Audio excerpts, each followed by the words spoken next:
Jim, thanks for bringing up the White Angus Association. Now I'm going to have to show them that. The story behind that group of animals, some of you probably remember Mac Peacock, that was an animal breeder here for a number of years. And he had a three-way rotation, breeding rotation with Brahman, Black Angus, and Charolais. And after that time, that herd was bred to Cimbrow bulls. And when I came in 1998, we started breeding that herd to Brangus bulls. And that was sort of the history. But there was a select group of offspring that continued to produce white calves. So if you came in on Goose Pond Road, you probably saw that group of cows and probably thought, what are they doing with a group of Charolais cows in there? And they do kind of look like Charolais cows, but they have little to no Charolais blood in them.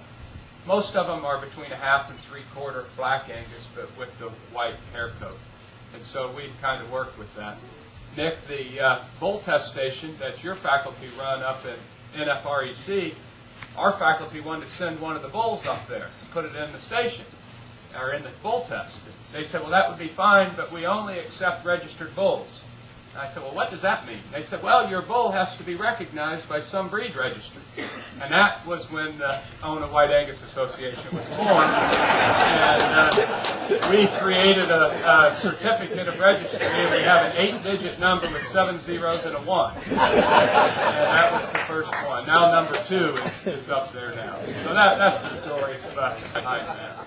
Okay, I'm just going to spend about 10 or 15 minutes and talk to you about an animal science program that we've been involved in, and introduce the results of that with you, and maybe generate some discussion before Lindsay comes up to take over. Some of you know that we have a long history here of supplementing beef cows and conducting research on different supplementation strategies for beef cows during the wintertime. And a lot of you probably know that we have based much of that work on liquid feed applications. Not all of it, but a lot of it. Most of that has come from the molasses-based sugarcane industry, from sugarcane molasses.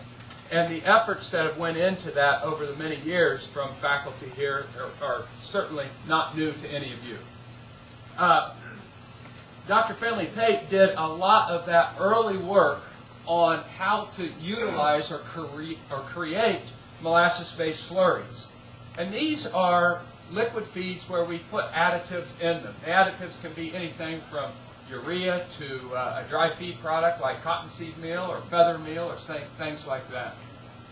Interestingly, and Dr. Chet Fields reminded me of this before I got started, Dr. Pate was just inducted this past meeting with the AFIA Liquid Feed Symposium. He was inducted into their Hall of Fame, which is quite an honor for any person. But to have one of our own here to receive that recognition is quite nice. And so clearly, his work has been recognized over a number of years. We have continued to have a focus on that area because a lot of you utilize liquid feed products as well. You know, much of my work has been focused on the young calf. And how can we improve the productivity of a calf that we all try to raise and really try to pay a lot of our bills from? Unlike my colleagues in other states, we are not a stocker and we're not a feedlot state.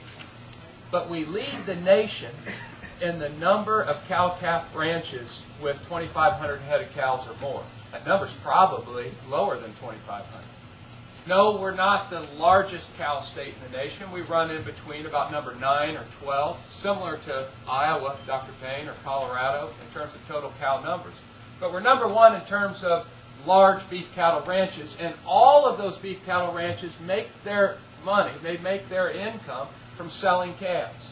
So naturally, it's an important focus that we try to improve the productivity of that calf and the overall value of the calf. So one of the things I thought about here more recently is creep feeding. You know, creep feeding is an old system, isn't it? We've known about creep feeding. Your fathers and grandfathers have known about creep feeding for a long time. So why hasn't it caught on? Why don't a lot of people creep feed calves? You all know the answer to that. Because it's not economically viable. In almost every case, the weight gain that a creep-fed calf receives from offering a creep feed is not worth the value of those pounds when you sell it, when you compare it to the cost of the feed. Almost always. But if you look back over the history of these types of studies and this type of research, if you look back over that history, they've almost always been based on unlimited intake, right? So we want those calves to eat as much feed as possible. That's always been the approach. So 6, 8, 10 pounds of feed a day going into the calf. Now, if you calculate the gain that that calf gets properly and look at it in terms of the amount of feed it took to get that added gain, the efficiency is horrible. A lot of times it's the worst efficiency that in any production stage of a calf from its birth to slaughter that it will ever receive. The reason is that if you don't creep feed, that calf will gain something, won't it? It'll still gain something from forage and milk. And when you do creep feed, it has what we call added gain. And it's that added gain that has to be divided into the amount of creep feed that it consumes to calculate that feed efficiency. And that typically is quite poor. That efficiency is quite poor. I wasn't the first person to think of this. Other people have been doing it as well. And a lot of you remember some of the work that Dr. Bill Kunkel did with salt-limited cottonseed meal creeps. So they would take salt and add it to cottonseed meal and start increasing the salt inclusion, sometimes up to 10%, to limit the amount that the calves would consume. And the goal was to keep consumption less than a pound a day. This is called limit creep feed. And the target of limit creep feeding is to deliver nutrients to a calf in small amounts to complement the nutrition of that calf in addition to what it's getting from milk and forage. Now, I want to dispel a common thought or a common wives' tale that you might have heard. Some people think that if you creep feed, you will decrease the pressure on the cow.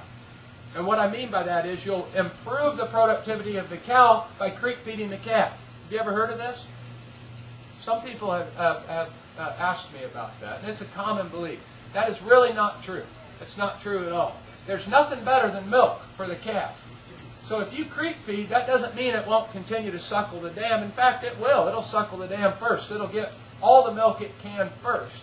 And what you're probably doing with creep feeding then is you're displacing the forage that it will consume afterwards. So what we need to do is find a way to improve the productivity of that calf in addition to complementing the milk that it consumes.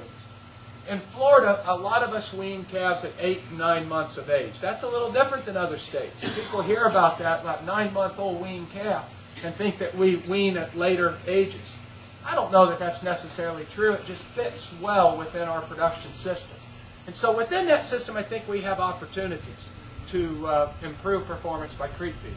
So in this limit creep feeding approach, we started to look at using liquid-based feeds as a source of creep feed for calves. Others have done this as well, more on applied situations. We have 4 years of data, and the results are in your proceedings manual. And you can read through that and maybe learn a little more specifically about what our treatments were. But what I want to tell you is the benefits of creep feeding calves with liquid is that they will limit themselves to under 1 pound a day. And they'll do that with a broad range of formulations. They'll limit themselves. So it's pretty easy to feed. What we did is we built exclusion areas where only the calves could access those exclusion areas. And then we would put inside there an open 90-gallon tub with our creep feed treatment, our liquid molasses treatments. And over time, the calves would start to consume that, and their consumption would increase almost weekly. On those 4 years of data, we conducted these creep feeding trials for 100 days prior to weaning. So we typically, in our situation, we wean in late July, early August. So we would start in about April, start in April and continue until weaning. And they would start eating very little to no creep feed, and by the time that we reached 100 days, they were eating about a pound a day. If we look at our performance over those 4 years, our cost of gain was about 50 cents per pound of gain, about 50 cents. So that's added gain. So almost every year they gained more than the non-creep fed calves. and that added gain cost us about 50 cents a pound. So when you hear that, you think that sounds pretty good, don't you? 50 cents a pound for $1 calf, you know, that's something that maybe we could work with. However, 2 of those 4 years, we had no advantage of creep feeding. But averaged over all 4 years, our cost of gain was 50 cents. That means 2 years it was horrible, right? And 2 years it was very good. And that is really the response that we see a lot with creep-fed calves. Just this past year, we've tried some applications with dry feed. We see the same type of response. We're getting really nice responses with limit intakes, but the variability is large. And so now in the future, we're going to start trying to focus on why that variability is so great. We believe that it probably has something to do with, obviously, with the base forage nutrition that the calves are getting. And maybe we need to do a better job trying to match what the creep feed delivers to what they're consuming in forage. And so we're going to start looking at some interactions with different forage types or with different fertilization strategies and try to improve the response that we get from that investment. I really believe that there is an opportunity here. There's another way that I think it can help us, and that's in those of you that retain ownership in your calves. Creep-fed calves have had some experience to eating. All right? They don't need to consume large amounts of feed to get that experience. And a lot of times, ranchers that ship their calves out to the feed yard, put them on feed, they'll hear back that, boy, I wish you would have preconditioned your calves. Well, a lot of times I think what that person means is, I wish that calf knew how to eat. I wish it knew what concentrate feeds were, what concentrated energy was. And I think there's some applications here as well. By using limit creep, we can introduce concentrated energy sources to calves. We can associate people with feed. All right? So there's a behavioral response there. A lot of our calves are out with the cow, out on pasture, and they've never had to associate a person with food before. And then in 24-hour time period, we wean it from the cow, put them on a truck, ship them to Amarillo, Texas, and the next day that calf has to learn, oh, that person is going to bring me feed. And so there's a behavioral response that I think that we can garner some benefits out of as well. So when you read in here that I was going to talk to you about creep feeding, I bet some of you thought, well, here we go again. We've heard about this for 70 years. You know, probably some of the professors here in 1942 were looking at creep feeding as well. But we're looking at some applications that I think are a little bit different.